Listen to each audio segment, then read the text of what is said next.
E agora, ele é CEO da Arco Internacional. Tiago, muito boa noite para você, obrigada por estar conosco. Eu trago uma apuração de que o presidente Lula, ele viaja agora para o encontro no G7, o Brasil como convidado, lá no Canadá, e que no discurso dele, Tiago, ele deve demonstrar sua preocupação com o conflito. Pelo menos inicialmente, a ideia é não citar nomes, países nominalmente, etc., mas falar sobre a necessidade de que não há como se falar em segurança energética, que é o tema do Brasil no G7, no encontro, sem falar de segurança das pessoas, de segurança das nações, de paz no mundo, né? A gente sabe que o presidente Lula, ele sempre se coloca à disposição, diz que não tem contenda com nenhum país, sempre se coloca à disposição para mediar conflitos. Mas o fato é, o Brasil hoje não é um player capaz de sentar, queria saber sua opinião, né? Para mediar assuntos como esse, né, Tiago? Qual a sua avaliação sobre isso? Bom, primeiramente, boa noite a todos. E, de fato, o Brasil não é um país que tem uma característica mediadora em eventos nem como o que está acontecendo agora, quanto a guerra na Ucrânia, quanto qualquer outro, porque o Brasil ele tem uma postura que acaba confundindo muito, porque ele ainda não se decidiu se ele quer ser um país mediador ou se ele quer ser um país que dá a sua opinião amplamente, opinativo. Então, ao mesmo tempo, por exemplo, na questão da Ucrânia, na guerra da Ucrânia, quando o Lula ele soltou alguns comentários, o governo brasileiro soltou alguns comentários que são percebidos, mesmo que essa não tenha sido a intenção, mas são percebidos como favoráveis ao objetivo russo dentro do conflito, isso naturalmente anula a possibilidade do Brasil ser um mediador percebido como neutro absoluto dos dois lados.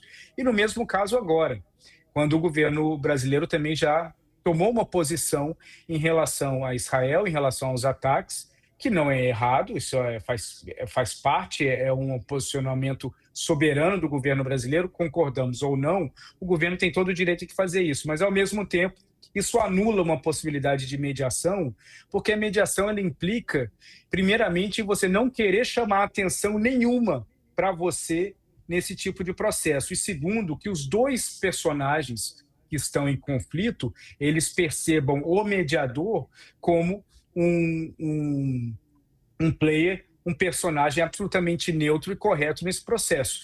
E que o Brasil não é percebido dessa forma pelos dois. Certo. E interessante, né, a gente pontuar, a gente situar onde está o Brasil nessa história toda, até porque, né, o presidente está indo para o Canadá, vai fazer um discurso, etc. Agora, na sua avaliação, gostaria de pedir uma análise mais ampla, né? Vamos falar sobre esses países que estarão reunidos no G7 e o quanto esse grupo de países tem o poder de influenciar, de certa maneira, o que eles forem conversar, obviamente que esse assunto vai entrar em pauta, o quanto eles têm o poder de influenciar o que acontece do outro lado do mundo?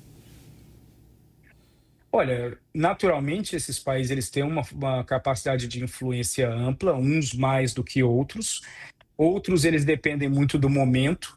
Então, por exemplo, o Reino Unido, a França, eles possuem uma capacidade de influência relativamente alta nesse processo.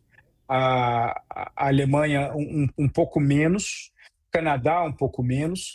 Mas, de forma muito direta e absoluta, os Estados Unidos e a China são os dois países que têm a maior capacidade ampla de influenciar o que está acontecendo. E, de certa forma, já estão fazendo isso.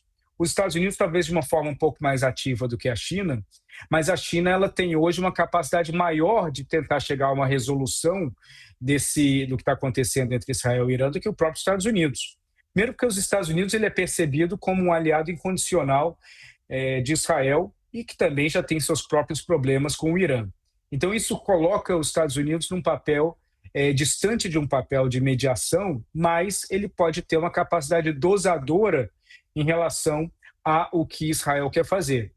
Há pouco falou-se que o governo israelense chegou a analisar a possibilidade de executar uma ação, essa informação ainda não foi confirmada de uma forma absoluta, mas que chegou a cogitar a possibilidade de um ataque focado no líder Ali Khamenei, e que os Estados Unidos havia vetado dentro da sua influência a Israel de promover um ataque como esse, que invariavelmente levaria a uma expansão muito grande desse conflito.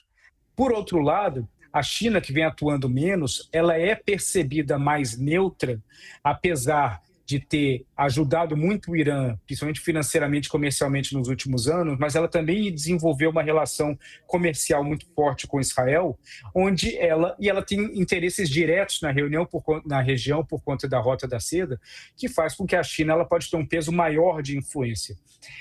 Como o Naka estava bem comentando, é importante lembrar que a China ela compra quase 1.800.000 barris de petróleo por dia do Irã.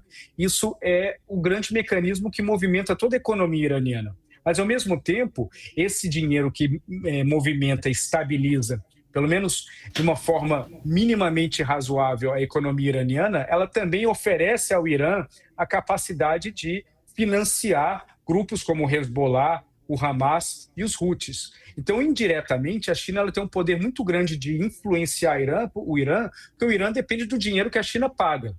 Então, essa possibilidade de colocar um freio no Irã, não em relação a esses ataques específicos, mas em relação ao apoio dado ao Hamas, ao Hezbollah, aos Houthis, que indiretamente acabaram fomentando essa ação de Israel.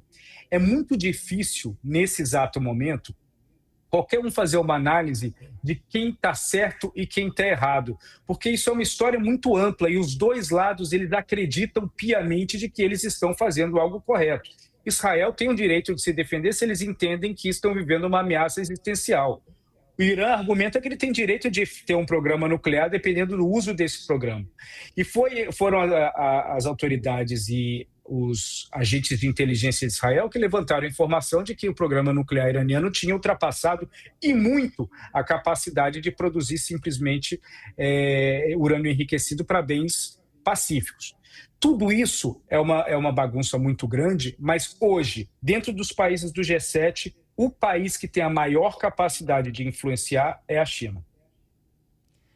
Tiago de Aragão, internacionalista, CEO da Arco Internacional, sempre ponderado e trazendo seus conhecimentos. Muito obrigada, obrigada mesmo pela sua entrevista, pela sua participação. A gente se espera numa próxima. Tiago, obrigada. Sempre um prazer. Um grande abraço a todos.